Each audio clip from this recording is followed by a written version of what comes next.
శ్రీ గురుభ్యో నమ. హరి ఓం. నాదు నాల్కపై నిలిచి నాట్యమాడేటి తల్లి, సత్యవాక్కుములు సరసంబుగ పల్కవే వద వద వరదే భాగదేశ్వరీ. శివోహం సభ్యులందరికీ స్వాగతం అండి. నిన్నటి రోజున మనం యజ్ఞవరాహమూర్తి యొక్క అవతారం గురించి చెప్పుకున్నాం కదండి. మనకు చేతనైనంత మొదటి అవతారం కింద భూమిని ఆయన తీసుకొచ్చారని. ఇవాళ కర్దముడు గురించి తెలుసుకుందామండి. కర్దమ ప్రజాపతి, ఆయన కుమారుడైన కపిలుడు అన్నమాట. వీళ్ళదన్నమాట ఇవాళ అసలు మనకు సంసారంలో ఉండే ఎలా తరించవచ్చు అనేది వీళ్ళ కథ చెప్తుందండి. అసలు సంసారంలో ఎలా ఉండాలి ఒక భార్యాభర్త అనేది కూడా మనకి పరీక్షిత్ మహారాజ్కి ఇప్పుడు వ్యాసుక మహర్షి చెప్తున్నారనమాట. గృహస్థాశ్రమం అనేది ఎంత గొప్పదో అని చెప్తున్నాడు అనమాట. అంటే మనకి ఇప్పుడు తెలుసు కదండి, బ్రహ్మచర్యం, గృహస్థాశ్రమం, వానప్రస్థం, సన్యాసం, ఈ 4 ఆశ్రమాలు ఉంటాయి కదండి. అందులో గృహస్థాశ్రమం అనేది ఎంత గొప్పదో, అందులో ఉండి ఎలా తరించవచ్చో అని కూడా మనకి చూపిస్తున్నాడండి. ఈ కర్దమ ప్రజాపతి జీవితమే మనకి ఒక ఉదాహరణ అండి. ఇవన్నీ నేర్చుకోవడమే కదండి భాగవతం అంటే. మనం భాగవతంలో ఇవన్నీ చెప్పారండి. ఇప్పుడు గృహస్థాశ్రమంలో ఈ కర్దముడు ఎలా తరించాడు అనేది మనకి చెప్తున్నాడండి. ఎటువంటి జీవితం గడపాలో, ఈ భోగం అంటే ఏమిటో, దాన్ని ఎలా అనుభవించాలో, ఆ భోగం అనుభవిస్తూ పొరపాటు లేకుండా ఎలా ఉంటుందో, ఆ భోగం అనుభవిస్తూ కూడా మన గృహస్థాశ్రమంలో ఎలా వైరాగ్యం తెచ్చుకోవచ్చో అనేది ఈ కర్దముడు ఆచరించి మనకు చూపించారండి. ఈ కర్దమ ప్రజాపతి అన్నమాట ఆయన గురించి తెలుసుకుందాం. గృహస్థాశ్రమం అనేది మనకి వివాహంతోనే ప్రారంభమవుతుందండి. మనకు ఆ వివాహం చేసుకునేటప్పుడే అక్కడే మన లైఫ్ టర్న్ అవుతుందండి. ఎందుకంటే మనకి ఒక దుష్ట భార్య దొరికింది అనుకోండి, ఇక జీవితం పోయినట్ట. ఈసారికి భార్య అనేది సరైనది దొరకకపోతే గనక ఇక ఆ జీవితం అక్కడ వ్యర్థమైపోతుందండి. అందుకే గృహస్థాశ్రమంలో వెళ్ళేటప్పుడు చాలా జాగ్రత్తగా వెళ్ళాలండి. కుపుత్రో వ్యయో నష్టం జన్మ నష్టం కుభార్య కుభోజనే దివస కుమిత్రే సుఖం కుతః. అంటే ఏం చెప్పారంటే, పుత్రుడుగా ఒక కుపుత్రుడు పుట్టినా, కుభార్య వచ్చినా, కుభోజనం చేసినా ఇవన్నీ నష్టాలే ఏంటంటే. కుపుత్రుడుగా అయితే ఆ వయో నష్టం జరిగిపోతుందండి. ఈ 4 వల్ల నష్టాలండి. కుభార్య అయితే జన్మే పోతుందండి. కుభోజనం అయితే భోజనం సరిగ్గా లేదనుకోండి, ఆ రోజు పోతుందండి, ఆ ఒక రోజు పోతుందండి.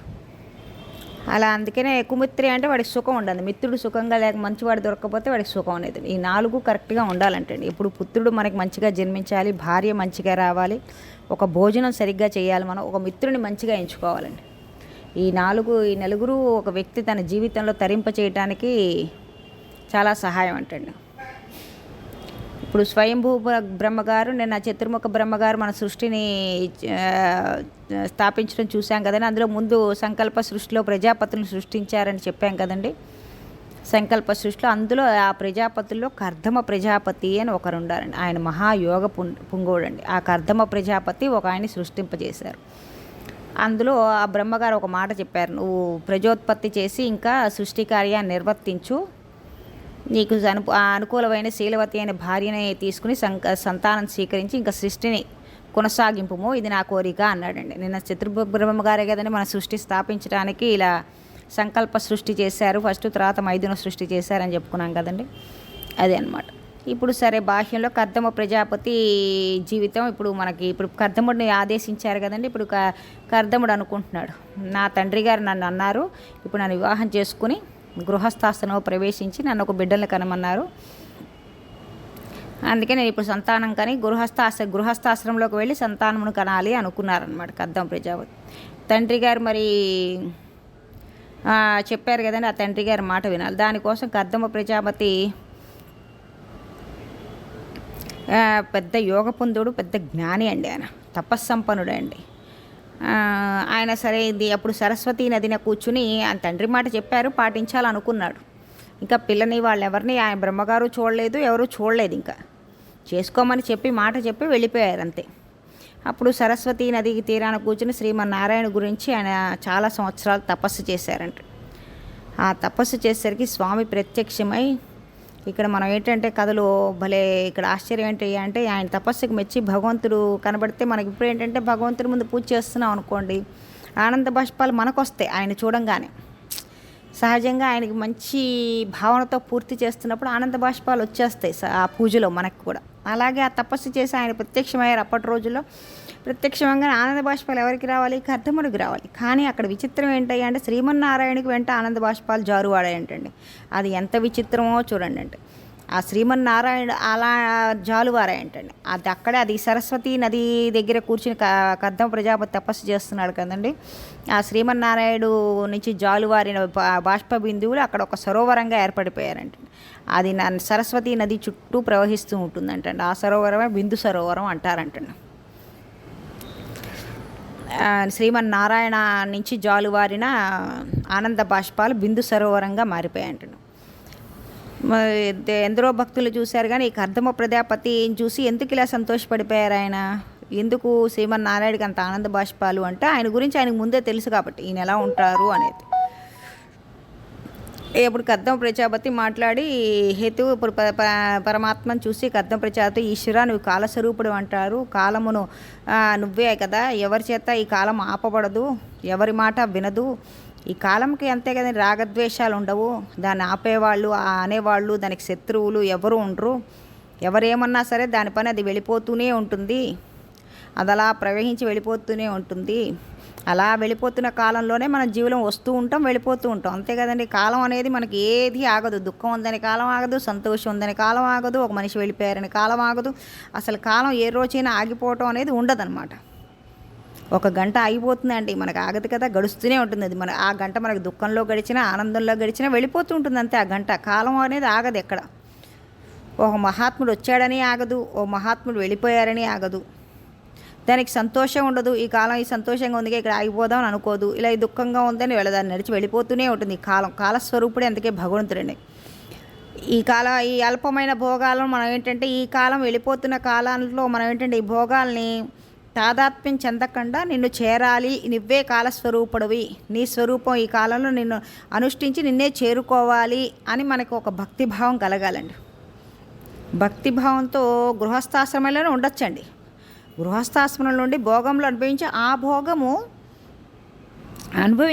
భోగం నుంచి వైరాగ్యం పొందాలండి.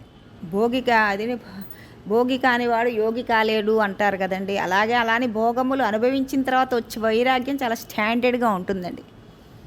అది అందుకని భోగములు అనుభవించి ఆ వైరాగ్యాన్ని పొందాలి. ఎవరు భోగం అనుభవించమని మనకి వేదం కూడా ఏమీ భోగాలు అనుభవించద్దు, మీరు ఏం చేయొద్దు, ఎప్పుడు వైరాగ్యంలో ఉండడం అని చెప్పలేదండి. కానీ ఆ భోగం అనిపించి ఈ భోగం కన్నా ఇప్పుడు ఈ భోగాలు ఇంతకాలం అనుభవిస్తున్నావు, ఈ తర్వాత ఏంటి మన వార్ధక్యం, మన శరీరం పోయిన తర్వాత మన శరీరం ఇలా ఎంతకాలం అనుభవించగలడు భోగం? మహా అయితే కొన్ని సంవత్సరాలు తర్వాత ఈ శరీరం సహకరించాలి కదండి భోగాలు అనుభవించడానికైనా కూడా. గట్టిగా ఇప్పుడైతే వయసులో ఉన్నప్పుడైతే గట్టిగా ఎక్కడైనా కూర్చోగలరు, ఎక్కడికైనా పరిగెత్తగలరు, ఎక్కడికైనా వెళ్ళగలరు, చేయగలరు. కొంతకాలం వయసరికి మోకాళ్ళు ఎప్పుడొచ్చి కింద కూర్చోలేము, మోకాళ్ళు ఎప్పుడొచ్చి కింద పడుకోలేము. కాసేపు కూర్చుంటే నడు నొప్పులు ఇవన్నీ వస్తాయి. కాసేపు కళ్ళు చూద్దాం గట్టిగా అంటే కళ్ళ కనిపించవు సరిగ్గా. ఒక వయసు వచ్చేసరికి మన అవయవాలన్నీ కూడా పోతుంటుంది కదా. అందుకనే శరీరం అంటారండి 50 ఏళ్ల వరకు ఎదుగుతూ ఉంటుంది. 50 ఏళ్ల తర్వాత దేహం అంటారు, దహించడానికి రెడీ అయిపోతుంది అని. 50 ఏళ్ల తర్వాత వాళ్ళని దేహం అనే అంటామండి, 50 ఏళ్ళ లోపల వాళ్ళని శరీరం అంటాం. ఎంత గొప్ప మాట పెట్టారు. సరే, ఇలా భోగం అనుభవించకుండా వైరాగ్యం రాదు, కాబట్టి ఈ భోగాలు అనుభవించవచ్చు. సరే, ఈ భోగం మనం జాగ్రత్తగా గమనించాలండి. భేదం చెప్పింది ఏంటంటే భోగం అనుభవించకుండా వైరాగ్యం రాదు, కానీ భోగం అనుభవించి వైరాగ్యం పొందాలి. ఇక్కడ మన జాతి గట్టిగా భోగం అనుభవించమన్నారు కదా అని అనుభవించేయడం కాదు. ఆ మాటను మనం జాగ్రత్తగా పట్టుకోవాలి. ఆ మాటకి అర్థం మనం తెలుసుకోవాలి. అంటే మనం చేసే ప్రతి పనిలోనూ మనం తేడా ఉంటుందండి. ఇప్పుడు విపరీతమైన వాహనాలు తిరిగే ఒక రహదారి ఉందనుకోండి, మనకు పెద్ద రోడ్డు మీద బాగా వాహనాలు వచ్చేస్తూ ఉంటాయి, నడిస్తే ప్రమాదం వస్తుంది. కానీ అటు వెళ్ళాలి. మనకి రోడ్డుకి పక్కన ఎత్తున మనకి ప్లాట్ఫామ్స్ కడతారు, అదే ఫుట్పాత్లు కడతారు కదండి. ఎందుకంటే నడిచే వాళ్ళ కోసం అని చెప్పి వేగంగా తిరిగే వాహనాల మధ్య నుంచి వెళ్ళకుండా ఫుట్పాత్ మీద వెళ్ళొచ్చు అని. అంటే ఇప్పుడు మనం రోడ్డు మీద ప్రయాణం చేస్తున్నాం, కానీ చాలా సేఫ్ సైడ్గా ప్రమాదం లేకుండా ఫుట్పాత్ ఎక్కి ఎలా చేస్తున్నామో అలాగే సంసారంలో కూడా ఉండి, గృహస్థాశ్రమంలో ఉండి చక్కగా అన్నీ అనుభవిస్తూ చక్కగా ఆ భోగాన్ని అనుభవిస్తూ వైరాగ్యంలోకి వెళ్ళాలండి మెల్లగా. అది ఏంటి ఆ భోగం అంటే ఏంటో తెలుసుకుని ఏ వేదం ఏ భోగం అంగీకరించిందో ఆ భోగం అనుభవిస్తూ వెళ్ళొచ్చండి.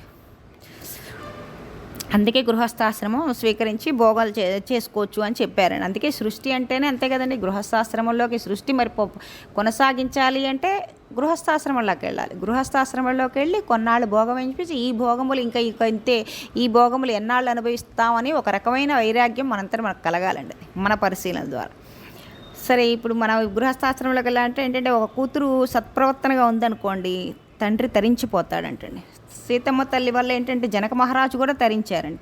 కానీ మగపిల్లాడు సత్ప్రవర్తనగా ఉన్నాడంటోండి, వాళ్ళ తండ్రి ఒక్కడే తరిస్తాడంటండి. మామగారికి తరింపజేసే శక్తి అల్లుడికి ఉండదండి. కానీ కూతురుకున్న గొప్పతనం ఏంటంటే అండి, ఉభయ వంశాలని తరింపజేస్తుందంటండి.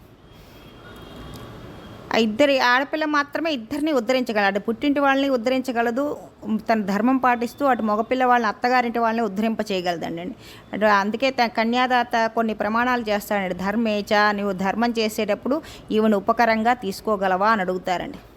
ఇద్దరూ కలిసి ధర్మపదంలో చర్చించాలండి. పాణిగ్రహం అందుకే చేస్తారండి. పాణిగ్రహంలో వధూవరులు అరచేతితో పట్టుకుని బాగా తగిలేట్టుగా పట్టుకుంటేట సంతానం బాగా అవుతారట. ఏదో వేలు తగిలిచ్చి మొహమాటంగా అలా పట్టుకోకూడదు, అది శాస్త్రమే చెప్తోందండి. ఒకళ్ళు గట్టిగా ఆనించుకుని చక్క పట్టుకుని పాణిగ్రహణం చేయాలంటండి. అది పాణిగ్రహ మంత్ర రహస్యమే అదంటండి. అందులో ఆ మంత్రాల్లో ఆ రహస్యం ఉంటుందంటండి. అద్దేచ కామేచ నాతిచరామి అని చెప్పి మన తీసుకుంటారు కదండి ధర్మపత్ని. ప్రతి దాంట్లోనూ మనకు దాంట్లో ధర్మం, మన ధర్మంలో ప్రతి దాంట్లో పవిత్రత ఉంటుందండి. అదేదో ఊరికే ఆడంబరంగా చేసేది కాదండి. ఇప్పుడు అర్థము అంటే ఇక్కడ ఏంటంటే అర్థము అంటే ఇక్కడ డబ్బులు కాదండి. ఇప్పుడు డబ్బులు అలానే ఇప్పుడు ప్రస్తుత ప్రపంచంలో డబ్బులు లేకుండా ఎలా అండి అని మనం ప్రశ్నించవచ్చు. ఎలా అండి అని ప్రశ్నించవచ్చు, కరెక్టే. కానీ అది మనం సంపాదించి దాన్ని బట్టి మనం దాన్ని దాచుకోవటంలోనూ, దాన్ని వినియోగించడంలోనూ, దాన్ని ఖర్చు పెట్టే దాంట్లో కూడా మనం ఆలోచించుకుని ఖర్చు పెట్టాలండి. ఎంత వచ్చినా కూడా ఇప్పుడు ఈ ప్రస్తుత ప్రపంచంలో ఎంత వచ్చినా కూడా ఎవరికైనా సరే ఏమీ సరిపోవట్లేదు అనే ఫీలింగ్లోనే ఉంటున్నారు చాలామంది. అది ఏంటంటే మనకి అది కూడా ఒక అవగాహన రావాలండి. ఇది ఖర్చు పెట్టుకోవచ్చా, ఇది ఖర్చు పెట్టుకోకూడదా అనే అవగాహన రావాలండి. అప్పుడు దాన్ని బట్టి ఏంటంటే అప్పుడు సుఖంగా ఉంటుంది జీవితం. ఇప్పుడు అలా అర్థం పిల్లలు భార్య ఇచ్చిన తర్వాత అర్థంతో తన యొక్క ధర్మపత్నితో తన భోగం అనుభవించవచ్చండి. ఆ భోగం అనుభవించి తనకు ఒక కుమారుల్ని కనొచ్చండి. ఇద్దరు కలిసి పిల్లల్ని కంటే అది అర్థంగా వస్తాయండి. అవి వాళ్ళకి అంతే. భోగం అనుభవించడంలో ఏ తప్పు లేదండి. కానీ వైరాగ్యం అనేది తనంతట కలిసి వచ్చే వస్తువు కాదండి. ఇప్పుడు మనకి వైరాగ్యం వచ్చేయాలంటే అవి భోగాలు అనుభవించినా కూడా మనకి వైరాగ్యం రాదండి. ఇంకా ఏదో కావాలి తపన ఆరాటం ఉంటుందండి. అది ఒక అంతర్గత పరిశీలన మనం చేసుకోవాలండి. ఇప్పుడు ఇవన్నీ అనుభవించి ఒక స్టేజ్కి వచ్చిన తర్వాత మనం చెప్పుకున్నాం కదండి, మనకి పిల్లలు పుట్టి ఆ పిల్లల్ని ఒక దానికి ఒకళ్ళకి ఇచ్చేసిన తర్వాత వాళ్ళ జీవితం సెటిల్ చేసేసిన తర్వాత వాళ్ళని ఒక ఇది అయిపోయిన తర్వాత మనలో పరిశీలన కలగాలండి. ప్రతి క్షణం జరుగుతూ ఉండాలండి. అది బోధ వల్ల మనం ఎవరో మనం బోధించటం వల్ల, మనకి చెప్పటం వల్ల, ఏదో చదువుకోవటం వల్ల వైరాగ్యం రాదండి. అది కొద్దిపాటి సేపే ఉంటుంది. కానీ నిజమైన వైరాగ్యం మన పరిశీలించుకోవటంలో వస్తుందండి. మనకి లోపల కలగాలండి. ఎవరో చెప్తే ఎప్పుడూ ఏదీ రాదండి. మనకి గరికపాటి ఆయన చెప్పారు చూసారంటే, పిల్లలు 18 ఏళ్ల వరకే వింటారు ఏ మాట అయినా సరే. 18 ఏళ్ల తర్వాత ఇక వాడు ఎవరు చెప్పినా వినరు, ఆ భగవంతుడు చెప్పినా కూడా వినడు. వాడంతా వాడికి కలగాల్సిందే తప్పితే వాడిని మనం మార్చలేము, వాడికి కలిగితేనే మారతాడు అని ఆయన భలే చెప్పారండి. అంతే, అంతేనండి. ఈ వైరాగ్యం మనకి కలగాల్సిందే. ఒకళ్ళు చెప్పితే వచ్చేది మటుకు కాదండి ఇది. ఈ వైరాగ్యం భోగంలోంచి రావాలండి. ఇప్పుడు ఈ వైరాగ్యం కూడా మనకి అలా అనుభవించేస్తే దాని మీద కోరిక చచ్చిపోతుంది కదా. భోగంలోంచి రోగం రాకూడదండి. భోగంలోంచి యోగం రావటం మన అడవగడి మీద బట్టి ఉంటుందండి. అంటే భోగంలోంచి ఇప్పుడు రోగాలు కూడా వస్తాయండి. అంటే అతిగా భోగాలు అనిపిస్తే రోగాలు కాకుండా ఏమవుతాయండి, ఆ భోగంలోంచి యోగం రావాలండి. యోగం అంటే మనకి జ్ఞానం రావాలి. ఏంటిది ఇంకెంతకాలం ఇది, ఇంకా ఎన్ని దేని మీద ఇంకా ఆశ తీరుతుంది అని ఒక ఏజ్ వచ్చేసరికి మనకి రావాలంటండి. అదే ఇప్పుడు మనకి పరీక్షిత్ మహారాజు కూడా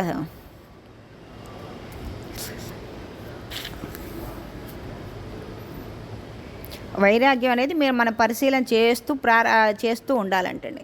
చిట్ట చివరికి గృహస్థాశ్రమానికి ఎలా వాడుకోవాలో తెలియజేయడానికి మహాత్ముడి జీవితం తీసుకొచ్చారండి. మన గృహస్థాశ్రమాన్ని ఎలా వాడుకోవాలి, ఏ కోవలో చేసుకోవాలని ఇప్పుడు భాగవతంలో ఇప్పుడు మనకి ఈ కర్దమ ప్రజాపతి యొక్క ఘట్టం ద్వారా మనకి చూపిస్తున్నారనమాట భాగవతంలో.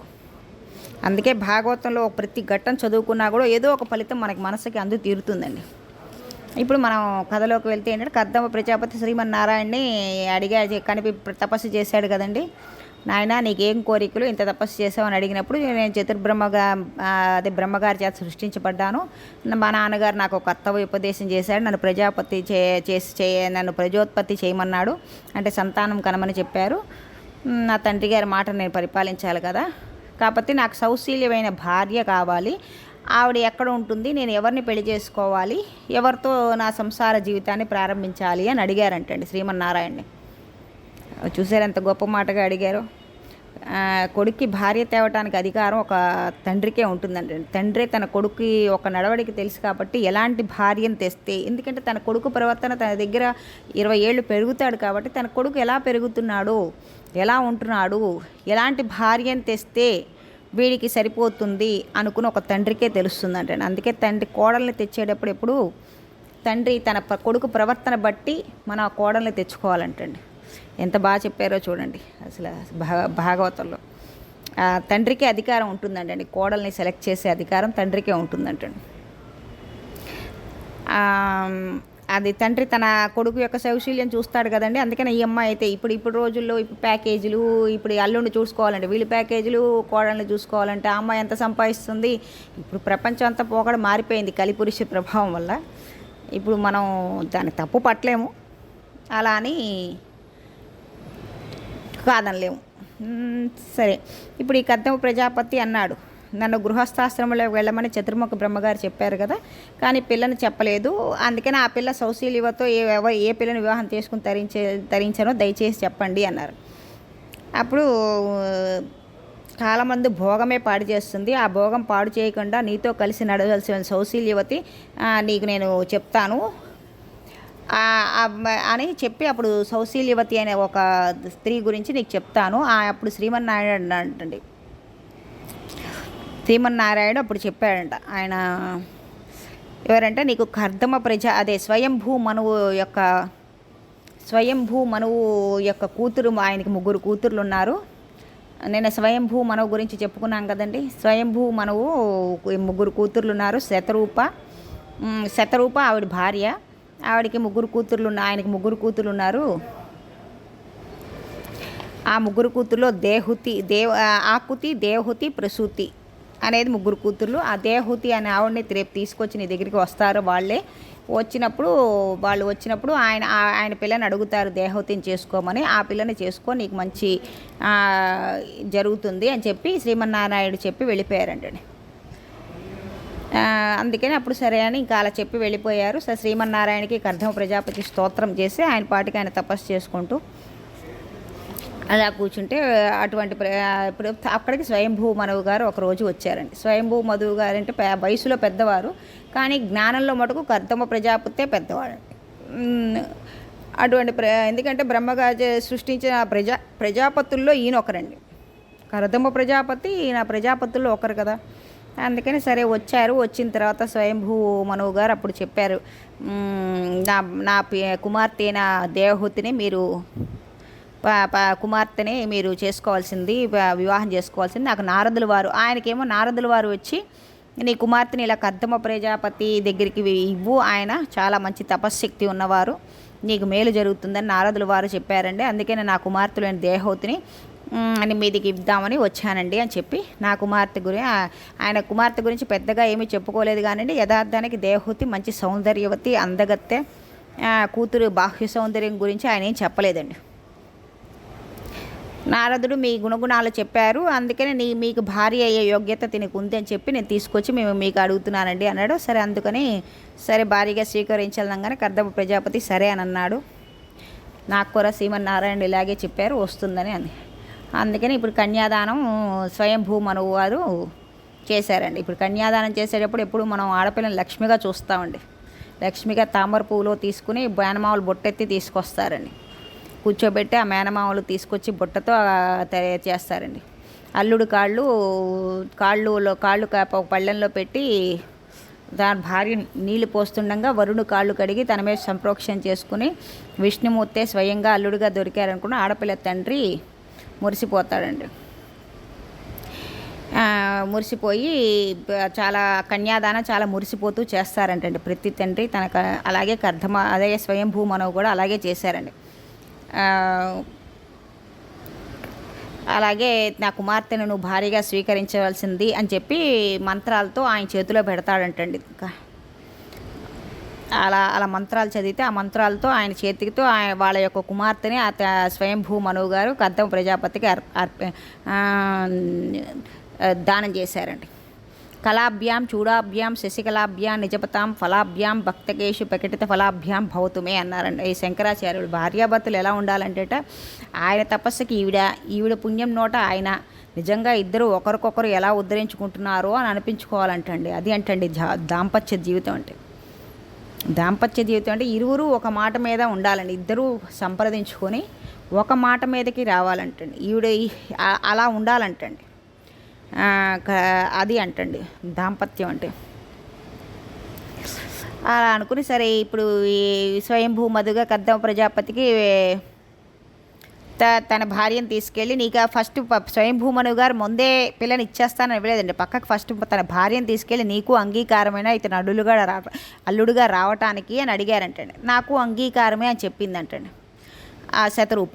అప్పుడు ఉత్తరక్షణం దేహూతి కర్దమ ప్రజాపతికి ఇచ్చి వివాహం చేశాడండి. వివాహ సందర్భంలో బహుమానాలు స్వయంభూ గారు ఇవ్వలేదంటండి, అత్తగారు ఇచ్చిందంటండి అల్లుడి గారికి.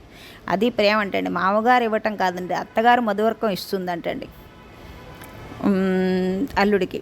వివాహాంతరం స్వయంభూగాదేవి అప్పచెప్పి భారమైన గుండెతో ఇంకా వెనక్కి తిరిగి వెళ్ళలేక తన రాజ్యం తిరిగి వెళ్ళిపోతున్నాడంటండి స్వయంభూ మనో గారు. అలా అంతే కదండి, ఎవరైనా అంతే కదండి. అలా తిరిగి వెళ్ళిపోతూ సరస్వతీ నది నుండి మహాపురుషులు అందరినీ సేవించి కూతుర్ని అల్లుడికి అప్పచెప్పి ఇంత స్వయంభూ మనువైనా ఇంత ధర్మం తెలిసిన వాడైనా ఇంత గొప్పలు అల్లుడిని పొందిన వాడైనా కంట నీరు పెట్టుకుని భారంగా గుండెలు వెనక్కి తిరిగి చూస్తూ వెళ్ళలేక వెళ్ళాడంటండి. శాస్త్రంలో ఒక రహస్యం చెప్పబడిందంటండి. పుట్టింట్లో ఉండగా ఉన్నదంత ప్రేమంతా తల్లిదంటండి. కానీ కూతురు అత్తగారింటికి వెళ్ళేటప్పుడు నిజమైన శోకం గుండెల్లోంచి బయటికి వచ్చేస్తున్న బడవాగ్ని తండ్రిదంటండి. ఆడపిల్ల వెళ్ళిపోతుంటే తండ్రి అంత బెంగ పెట్టుకుంటాడంటండి, పైకి చెప్పుకోలేడంట. కానీ అన్నం తినడట. ఆడపిల్లని పంపడం అంటే తండ్రికి అంత కష్టంగా ఉంటుందంట, అంత బెంగగా ఉంటుందంటండి. ఇంత స్వయంభూ మనువే బెంగ పెట్టుకుని వెనక్కి తిరిగి వెళ్ళాడంటండి. అంటే ఇంకా చూడండి, అంటే ఆడపిల్ల తల్లిదండ్రులు ఎంత ఇదిగా ఉంటారో చూడండి. మరి స్వయంభూ వెళ్ళిపోయారండి. ఆయన అప్పగించి ఆయన వెళ్ళిపోయారండి. ఈ దేవహూతి మహాసౌందర్యవతి అని చెప్పుకుని వీళ్ళిద్దరు ఇంకా వీళ్ళ సంసార జీవితం గృహస్థ జీవితం మొదలుపెట్టారండి. సౌందర్య రాశి అయినా ఆవిడ పాపం భర్తని అనుభవిస్తూనే చక్కగా భర్తకి అన్నీ అందిస్తూ ఆవిడ తపస్సుకి కావాల్సినవన్నీ అందిస్తూ ఆయనకి ఫలములు అవన్నీ సహకరిస్తూ పూలు సమయానికి ఆయనకి తేనె అందిస్తూ ఆయనకంతా చేస్తూ ఆయన సేవ చేసుకుంటూ అలాగే ఉండిపోయిందంట దేవహూతి. ఆయన రాజ్యసౌధంలో పెరిగినా కూడా ఆవిడ దాసీల మధ్య అంత స్వయంభూ మహారాజు యొక్క కూతురు కదండి, ఆవిడ రాణిలా పెరిగింది కదండి అక్కడ యువరాణిలాగా. అయినా సరే అవన్నీ లేకపోయినా ఇక్కడ ఆశ్రమంలో చక్కగా భర్తను సేవించుకుంటూ ఆ భర్త దొరకడం తన అదృష్టం అనుకుంటూ అంగరాగాలు ఏం లేకపోయినా పన్నీటి స్థానాలు ఏం లేకపోయినా అన్నీ చక్కగా ఇక్కడ ఉన్నవాడితో తృప్తిగా ఆయన భర్తను సేవించుకుంటూ ఆవిడ చేసుకుంటూ ఉందంటండి.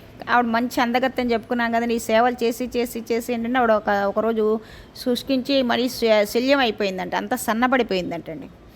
అంత శుష్కించిపోయి కర్దమ మహాపురుషు ఎవరో తపస్సులోంచి చూసి నడుస్తూ ఒకసారి దేవహూతి వంక చూశాట. ఆవిడ శరీరాన్ని చూసి ఆశ్చర్యపోయాట. నేను ఒకనాడు ఈయన ఎంతో సౌందర్యవర్ణంగా చేశాను, నా కోసం పాపం ఇన్ని సేవలు చేసి పరిపించటం ఇలా అయిపోయింది అనుకుని దేవహూతి సేవలకు సంతోషించి నీకు నా వలన ఏమైనా తీరవలసిన కోరిక ఏమైనా ఉందా అని అడిగాడు. అప్పుడు ఈ స్త్రీ అప్పుడు ఈ దేవహూతి భర్త వల్ల నాకేమో కావాలండి, నాకు సంతానవతి అయి నేను తల్లిని కావాలని కోరుకుంటున్నాను అని అడిగిందంటండి. ఈశ్వర, నీకు నా పతిదేవులు మీరు నన్ను అనుగ్రహించి తల్లి అయ్యే అదృష్టాన్ని నాకు కటాక్షించినప్పుడు వారు సరేలే అని అప్పుడు అప్పుడు కర్దముడు అన్నాడంటండి, నన్ను పాప నువ్వు ఈ జటాజూటలతో నేను ఇలా ఇవే కట్టుకుని దండకమలాలతో ఈ కమండలాలు వాటితో వెర్రివాళ్ళ తిరిగిలతో కనిపిస్తున్నాను కదా, పాపం భోగములేవి లేని వాళ్ళ నీకు ఇలా అనిపిస్తున్నాను కదా, నీకు భోగములు అంటే ఏమిటో నీకు తెలుసా? ఈ భూమండలం మీద సమస్త భోగాలు ఎలా ఉంటాయో అనేది నేను చూపిస్తాను. నేను ఇదివరకు శ్రీమన్నారాయణ తపస్సు చేశాను. నాకు ఈ భోగముల మీద ఏంటంటే మనసు వెళ్ళక నేను ఆ భోగములన్నీ వద్దని పక్కన పెట్టేశాను. ఆ భోగములు ఏంటో ఇప్పుడు నువ్వు మన ఇద్దరం అనుభవిద్దాము, చేద్దాము అని చెప్పి నా దగ్గర ఆ భోగశక్తి ఉంది, ఆ భోగములైన అనుభవించే యోగ్యత అన్నీ ఉన్నాయి నా దగ్గర కూడా అని చెప్పి అపారమైన భక్తి యోగం. కాకపోతే ఆ భక్తి యోగం ముందు నాకు ఇవన్నీ ఏమీ తుచ్చగా కనిపించాయి. కాకపోతే ఇవాళ మన ఈ కోరికలు తీర్చుకుందాం, నీకు భోగం అంటే ఏంటో చూపిస్తాను అని చెప్పి ఆ భోగోపకరణాలు అవన్నీ తపశ్శక్తితో సృజించాడండి ఆయన. అవి ఇతరులకు కనబడవండి. ఆయనకున్న తపశ్శక్తితో ఆ భోగములన్నీ చూపించి వాళ్ళ ద్రవ్య దృష్టితో ఆవిడికి కూడా చూడమని చెప్పి ఆ ద్రవ్య దృష్టి ఇచ్చి ఆ భోగోపకరణాలన్నీ సృష్టించి చూపించాడండి. ఇలా ఆవిడ తెల్లబోయిందంటండి. ఒక పెద్ద భవనంలో గొప్ప గొప్ప సైన మందిరాలు, ఆ మందిరాలు ఏనుగు దంతాలతో చేసిన కోళ్ళు, అసలు బంగారము, వెండి స్తంభాలు, వైద్యులు, పనివాళ్ళు, అసలు అందరూ ఎంత భోగమైంది చూపించేశాడంటే అంటండి.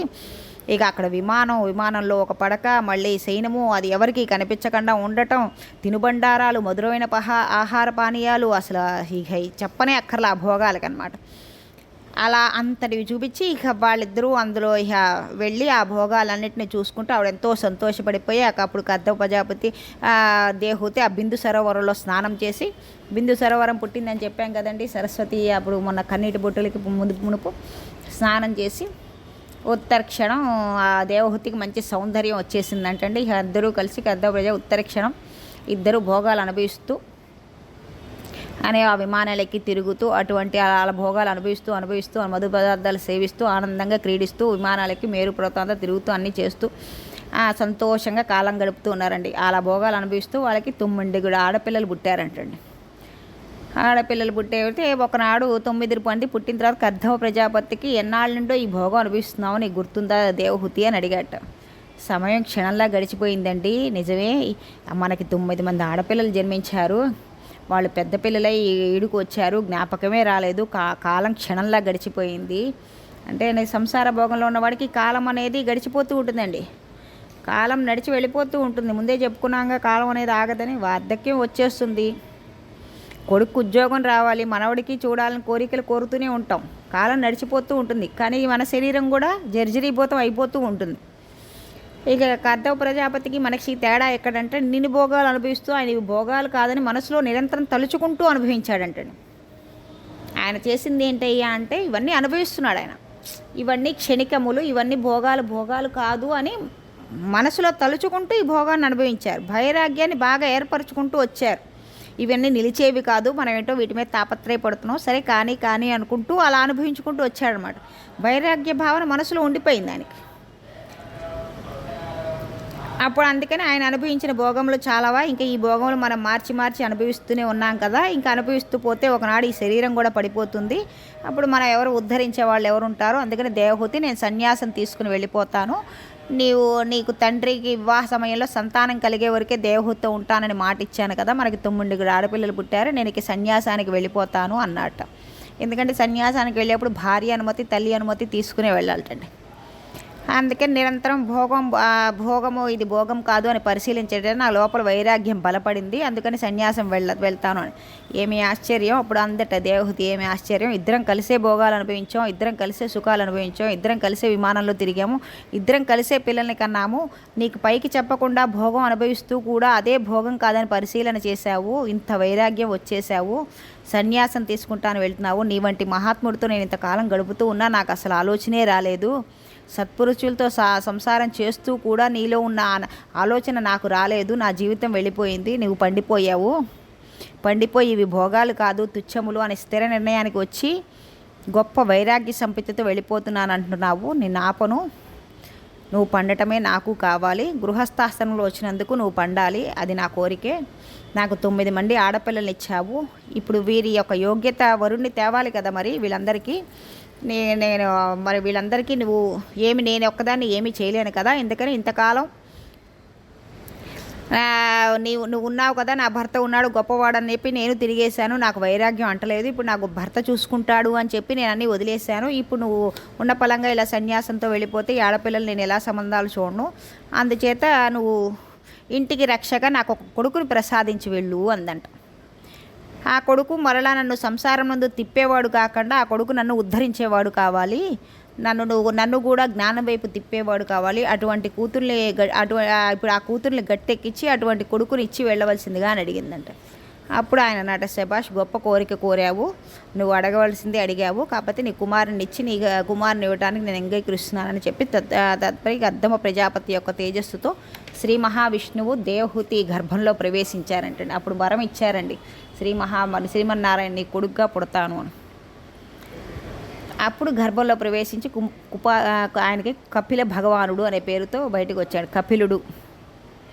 కపిలుడుగా ఆయన కపిల మహర్షి జన్మిస్తే భగవంతుడు దేవహూతి కడుపున పుడుతూనే సంతోషం పెరగడంతో మరీచి ఇంకా ఆయన జన్మించింది శ్రీ మహావిష్ణువే కదండి కపిలుడు రూపంలో.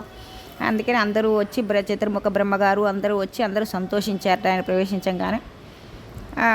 ఇలాగే కపిలుడి సరే ఈ కపిలుడు ఇలా పుత్రుని కన్న తర్వాత దేవహూతిని కపిల్ని సేవించు, నీకు మోక్షం వస్తుంది అని చెప్పి సన్యాసాశ్రమానికి వెళుతున్నాను అని చెప్పి ఇంకా వెళ్ళిపోతున్నాడంటే అది సన్యాసాశ్రమానికి కర్ధముడు వెళ్ళిపోతాడండి కొడుకుని కొడుకు ఇచ్చిన తర్వాత. సన్యాసం అంటే ఏంటంటే సత్ ప్లస్ న్యాసము, అంటే సత్ ఈశ్వరుని యందు నిక్షేపించుట, ఇంకా తప్ప ఆ ఈశ్వరుడు తప్ప ఇంకెవ్వరూ లేడు అనుకునేవాడు ఇంకా సన్యాసి అయిపోతాడండి. ఆయనకి ఇంకా దేని మీద ఏ భోగాల మీద వేటి మీద ఇంకా భిక్ష స్వీకరిస్తూ తనకి దొరికిన దాంతో జీవనం సాగిస్తూ ఉంటారు. అటువంటి వాళ్ళని సన్యాసి అంటారు. ఇలా వెళ్ళిపోయి సరే కపిలుడు పుట్టాడు కదండి. ఇప్పుడు ఈ కపిలుడు సాక్షాత్ శ్రీమన్నారాయణుడే అండి. కపిలుడుగా తనే వస్తానని చెప్పాడండి తన కపిలుడు. అప్పుడు దేవహూతి అనుకుందండి, ఇంతకాలం మోహాంధకారంలో పడిపోయాను, ఇంద్రియ సుఖములే ఈ సంసారంలో ఉండిపోయాను, వైరాగ్య సంపత్తి నీ తండ్రి సంపత్తి పొంది సన్యసించి వెళ్ళిపోయాడు, ఆయనకు వైరాగ్యం వచ్చింది, కాలమందు నాకు కూడా సమయం ఆసనం అవుతోంది, నేను ఏది తెలుసుకొని మోక్షంలో పొందాను, అటువంటి తత్వాన్ని నాకు బోధ చెయ్యని. మార్గ మధ్యలో కపిలుడు పెద్దవాళ్ళే ఆడపిల్లలకు కూడా పెళ్ళిళ్ళు చేసేసాడంటండి. కర్దమ ప్రజాపతి పిల్లలు తన పిల్లలకి కూడా ఆడపిల్లలకి పెళ్ళిళ్ళు చేసి పిల్లాడు పుట్టాక ఇంకా సన్యాసానికి వెళ్ళి వాళ్ళ ఆడపిల్లలు కళను మరీచి మహర్షి వాళ్ళ ఆడపిల్లలు చెప్పాం కదండి. ఆడపిల్ల అందులో అత్రి మహర్షికి అనసూయనేమో అత్రి మహర్షికి ఇచ్చి పెళ్లి చేశాటండి. కళను మరీచి మహర్షికి ఇచ్చి పెళ్లి చేశాడంటే శ్రద్ధ అనే కుమార్తెనికి అంగీరసుడికి ఇచ్చి పెళ్లి చేశాడండి. పుల్యస్థుడికి హవిర్భృడు అని పెళ్లినిచ్చాడండి. కతువుకు క్రియ అని, భృగు మహర్షికి ఖ్యాతి అని, వశిష్ఠుడికి అరుంధతి అని, ఇలా 9 మంది ఋషులకు 9 మంది కన్యల్నిచ్చి పెళ్లి చేశారంటండి. చతుర్ముఖ బ్రహ్మగారు చెప్పారంట, 9 మంది ఋషులకి ఇచ్చి పెళ్లి చేయవయ్యా నీ కుమార్తెలకి అంటే వాళ్ళ నాన్నగారు చెప్పారు, అంతే తండ్రి గారు చెప్పారు. సరే తండ్రి గారికి మా చెప్పిన ప్రకారం 9 మంది ఋషులకి ఆయన ఇచ్చి కన్యాదానం చేసేసారు. తర్వాత ఈ కపిలుడు పుట్టాడు. ఈ కపిలుడిని దేవహూతికి అప్పగించి ఆయన వైరాగ్యానికి వెళ్ళారు. ఇప్పుడు ఈ కపిలుడిని వాళ్ళ అమ్మగారు అడుగుతున్నారు అన్నమాట. దేవహూతి అడుగుతోంది, నాకు సమయం నాశనం అయిపోతుంది ఆయన, అందుకనే నేను ఏది తెలుసుకుని మోక్షం పొందాలో అటువంటి తత్వాన్ని నాకు బోధ చెయ్యి అని అడిగిందండి. అడిగితే ఆ మహానుభావుడు కపిలుడు చెప్పడం మొదలుపెట్టాడు. దీన్నే కపిల గీత అంటారంటండి. కపిల గీత విన్నవాళ్ళకి ఇంతకాలం ఏది చూసి సత్యం భ్రమిస్తున్నామో ఆ సత్యం కాదన్న వైరాగ్యం ఏర్పడాల్సి కావాల్సిన ప్రతిపాదిక దొరుకుతుందంటండి. కపిలుడు చెప్తున్న మాటలు వింటే దేవహూతికి ఏమైందో అది మనకి అవుతుందంటండి. కపిలుడు చేసే ప్రసంగం చాలా విలువ కలిగిన ప్రసంగం అండి. కపిల గీత అంత గొప్పదంటండి. సరే అదేంటో ఆ గీత ఏంటో ఆ కపిల గీత ఏంటో రేపు చూద్దామండి. ఇప్పటి వరకు మనం కర్దముడు గృహస్థాశ్రమంలో కూడా ఉండి ఎలా తరించాడు అనేది చెప్పుకున్నాం కదండి. మనం కూడా అదే కదండి, ఒక వయసు వచ్చాక మొన్నటి నుంచి మనం చెప్పుకుంటున్నాం కదా, ఒక వయసు వచ్చాక మనం కూడా ఇంకేంటంటే పిల్లలు మనవాళ్ళు వచ్చేసాక మనం తాపత్రయాలు తగ్గించి ఇక నిరంతరం ఆ భగవద్ధ్యానంలో గడిపితే కొన్ని జన్మలకైనా తరిస్తామేమో అని మనం చెప్పుకున్నాం కదండి. అదే ఇప్పుడు ఈ మన కర్దమ ప్రజాపతి కూడా మనకి నిరూపించి చూపించారనమాట. సరే అండి, స్వస్తి.